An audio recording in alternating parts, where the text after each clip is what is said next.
I've slept for around 3 hours for the past 4 days. And, I definitely need some sleep. I definitely do, because if I go on, I'll die of sleep deprivation or something. So, anyway, today I will be doing a full-length album review for Ariana Grande. I'm reviewing your album now. You happy? You happy? Yeah. Anyway, see, I'm reviewing it. All right. Yeah. So Ariana Grande had released another album, and it is titled Sweetener. And for some reason, I liked a couple of her promotional singles towards this album, and that's why I feel like I should do a full-length review on this album. And another reason why I want to do a full-length review on her new album is because I think it's pretty good. It's decent. Not gonna lie. Spoiler alert, by the way. So, yeah, even though her musical style in the past have been very mainstream, had been quite shallow, especially songs like Focus, it's but her vocals are really good, it's really impressive, and her voice is one of the better voices in the pop music industry nowadays. And on this album, Pharrell Williams is producing. Again, yeah, Pharrell Williams shows up again. Last time he produced an album, it is Justin Timberlake's Man of the Woods, which turned out horrendously, but his production on this album is actually way neater, not gonna lie. Even though there are still a couple of tracks that he produced that are kinda not that great. But yeah, Pharrell's usual sound and style and trademark is really on a bulk of the tracks on this album, such as the round, bouncy, fluffy bass beats, the 808 snares, the rattling hi-hats, the old men yelling samples. Wait a minute, and you wouldn't let anybody speak, but instead, and samples that sounds like that. But yeah, this album really surpassed my expectation. Usually I don't really enjoy mainstream pop music, but this album is actually pretty good. And this album is quirky, it's colorful, and it has a lot of decent songs. Also, a couple of bangers. Great bangers. Another thing to talk about on this album are the song titles. They are all in lowercase, except for God Is a Woman, where God has a capital G, because, in case the song offends anybody. But yeah, it's not that artsy, I feel like nowadays, every mainstream musical artist is either gonna make all their song titles in full caps, or they're gonna make their song titles in all lowercase. Artists like Travis Scott or 6ix9ine or Denzel Curry use all caps, while artists like Ariana Grande or Serpent with Feet use lower cases. Or some of the bands and artists out there, their song titles are kind of funny, but the first letter is a cap, while the rest is lower cases, such as Ice Age. But yeah, let's stop talking about song titles and get into the intro cut, which I find pretty unnecessary. It's just about 30 seconds long, and it's nothing but Ariana Grande's vocals. I mean, her vocals is great, but I don't feel like this intro does anything. And then we get to the actual first song, Blazed. Shorty can get blazed. Just imagine Pharrell Williams popping out of nowhere in the corner and yelling that. It's so Pharrell. But Blazed is a really, really good song, not gonna lie. I can't stop listening to this song after I first listened to it. It's really catchy, really funky, really groovy. The vocals are very beautiful. It's like Ariana and Pharrell are exchanging lines in a very interesting way. Once I have you, I will never let you go. Pharrell's spazzy and boyish and naughty delivery, it kind of contrasts the confident and the caring Ariana Grande.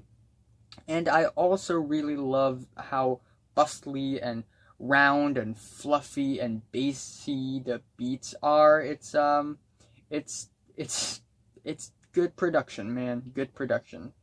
And I also like how Pharrell Williams' vocals are a little bit auto-tuned, but just a little bit to make things flow a little nicer. And there's a line that kind of stands out to me for some reason when I first listened to the song. 7 billion people is on the earth, but now you're here with me. So Ariana Grande kind of thank the listeners for listening to the album before before the listeners listen to the rest of the album. So I think that's pretty smart and pretty cool. The second track is The Light Is Coming to Give Back Everything the Darkness Stole. And Nicki Minaj has a really standout feature at the beginning of the track that I kind of like. Her personality really shines a lot on this track, and it feels pretty funny. But it's just a pity that when Nicki Minaj said she's gonna have a high five, she wants to give a high five to Ariana Grande, or more like the other way around. She never got the high five. Yeah, Ariana, come let me give you a high five.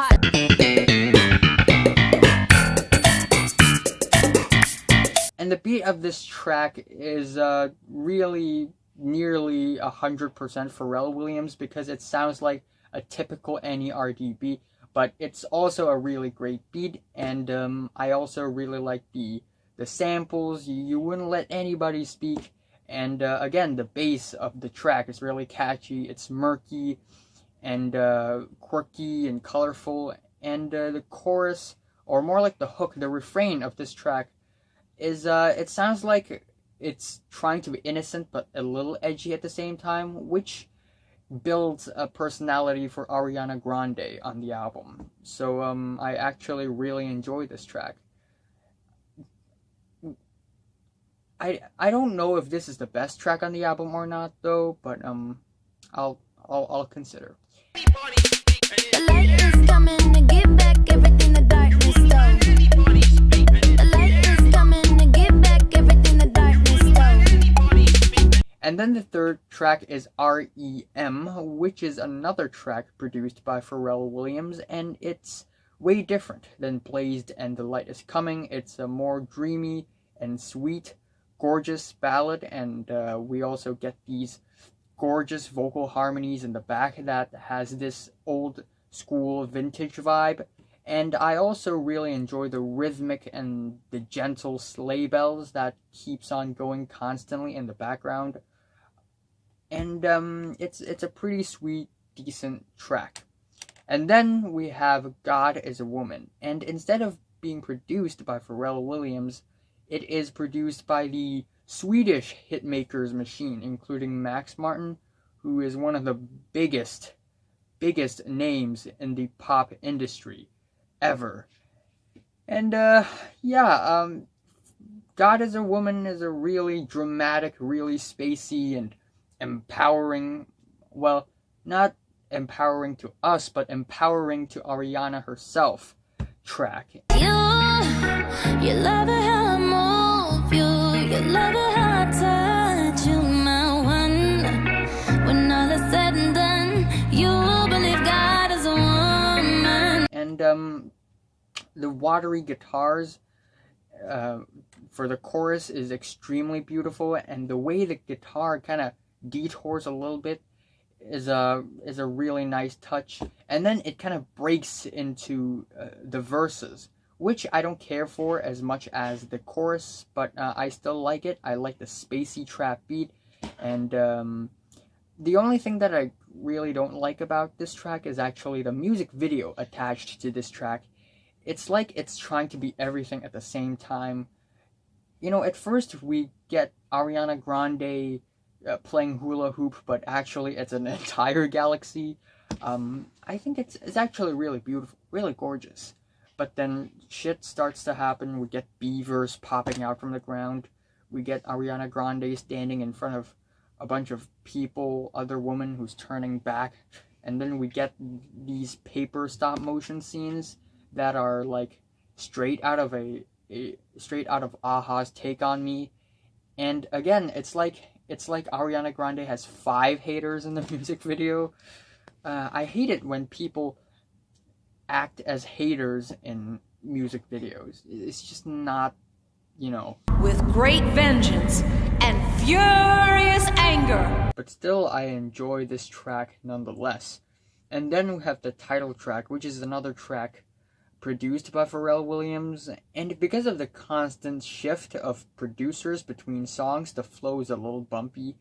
But it doesn't necessarily make the songs bad at all. It's just the flow. But the next track is basically the title track, Sweetener, which is actually quite disappointing of a track. We get these odd, rough cymbal sounds that keeps on going in the background, backing the smooth ballad vocal performance of Ariana Grande, and all that together just makes a very I don't know how to say it. Underwhelming. Underwritten. It just makes the song feel kinda underwritten at some points. Mix it and mix it and mix it and mix it. Kiss it, kiss it, kiss it. You make me say oh. And the melody of the track it's kind of similar to Elvis Presley, one of Elvis Presley's songs for some reason. I don't know which, but I'm pretty sure. And what's really making this track disappointing for me is the hook. Get it, get it, get it, get it, hit it, hit it, hit it, hit it, flip it, flip it, flip it, flip it, kiss it, kiss it, kiss it, kiss it. It's hideous. It's hedonistic and hideous, and it's such an underwritten hook. It could have been way better. It's like they came up with the hook in like a minute or something. And then we have the track Successful, which has a very cartoony and light-hearted feel to it, especially at the beginning of the track. It feels like a very goofy and funny cartoon title sequence, and then Ariana Grande kind of goes in saying, yeah, and I have sort of a mixed feeling for this track, really. I kind of like how funky and light-hearted the instrumentals are, but Ariana Grande's vocals on this track and her delivery on this track is a little awkward. It's a little bit out of place. But another thing out of place about this track is the backing vocals. It's a surprise. Yeah.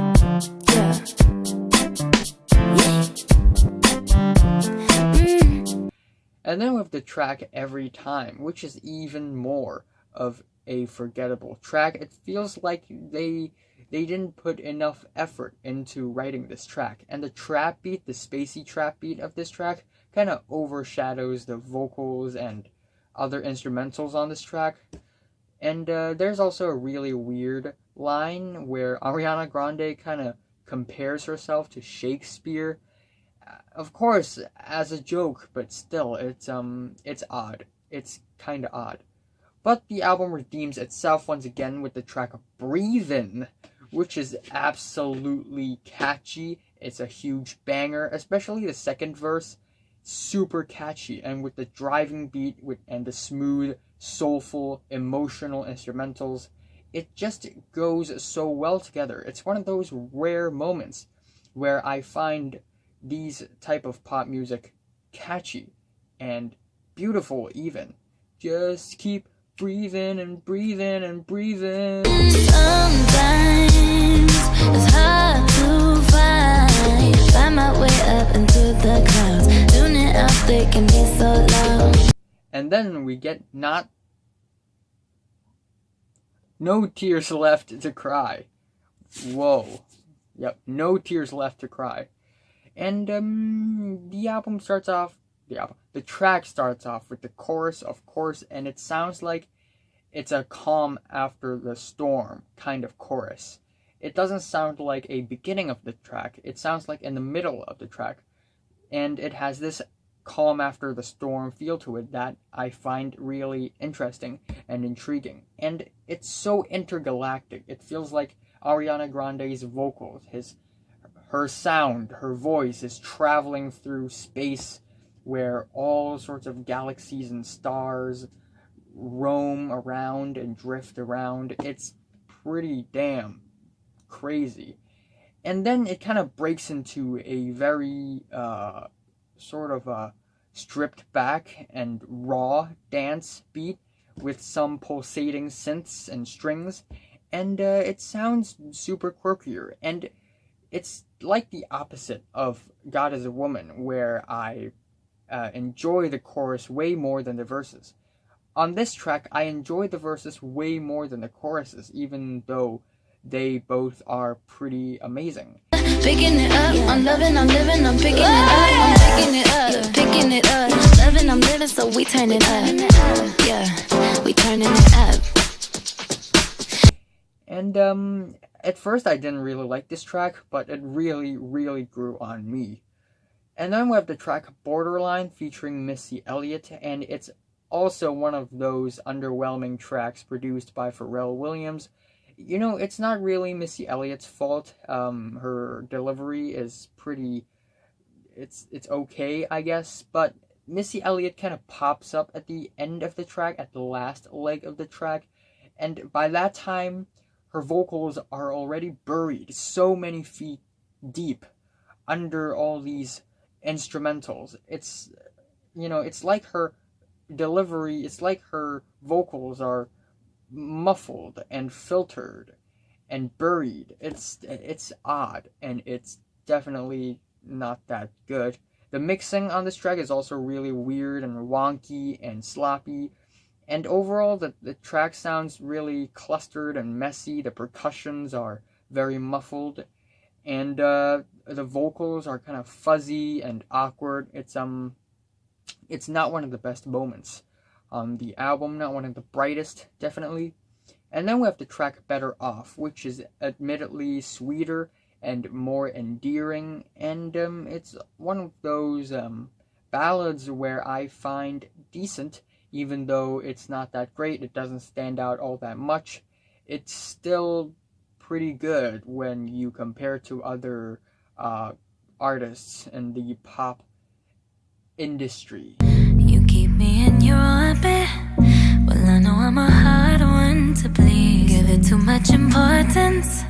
My love will have your fault on your knees. Then again, we have two underwhelming tracks with Good Night and Go, which sounds more like a Carly Rae Jepsen song than an actual Ariana Grande song. Even though it's not terrible, but still, it's kind of underwhelming, kind of underwritten. The instrumentals are pretty plain on this track, and it has these pop song cliches that are definitely present, even though it's more mild. And then we have Pete Davidson, which is basically who is basically a boyfriend of Ariana Grande, also a Saturday Night Live star. And I feel like this track is totally unnecessary. There's nothing special to this track. It's very short. It's about 1 minute long.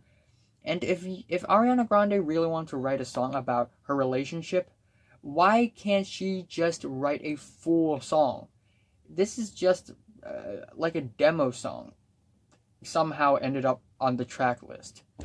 But the album ends off in a pretty solid way with Get Well Soon. Pharrell Williams returns on this track, and I like how the track sounds kind of old school with these soul influences, but yet at the same time it has these modern pop and R&B influences in it as well. And I also like the sturdy and classy pianos on this track, and it's not bad. It's not bad.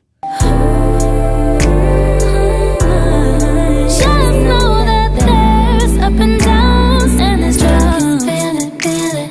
Overall, I actually dig this album quite a bit, even though it's not great or anything. The production is quality.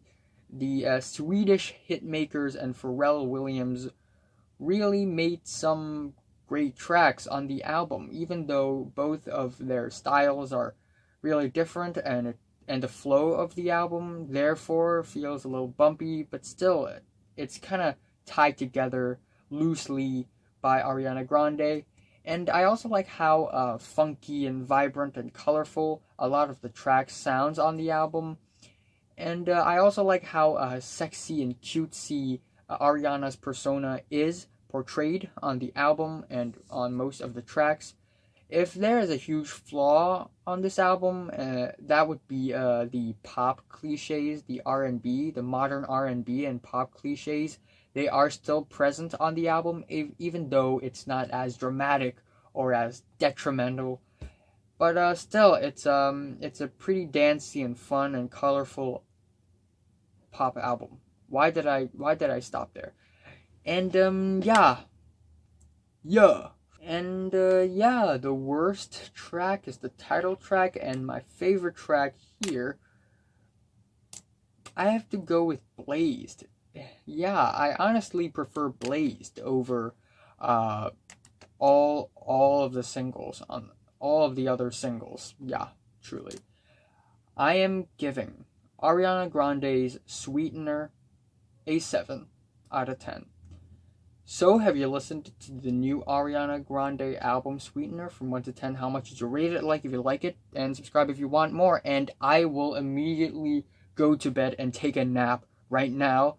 And after that, we will resume to other full-length album reviews, including Gorillaz with The Fall and Humans re-review, plus the new Eminem album, Kamikaze, and the new Idols album, Idols. Yeah. They're great. So, stay tuned, and thank you.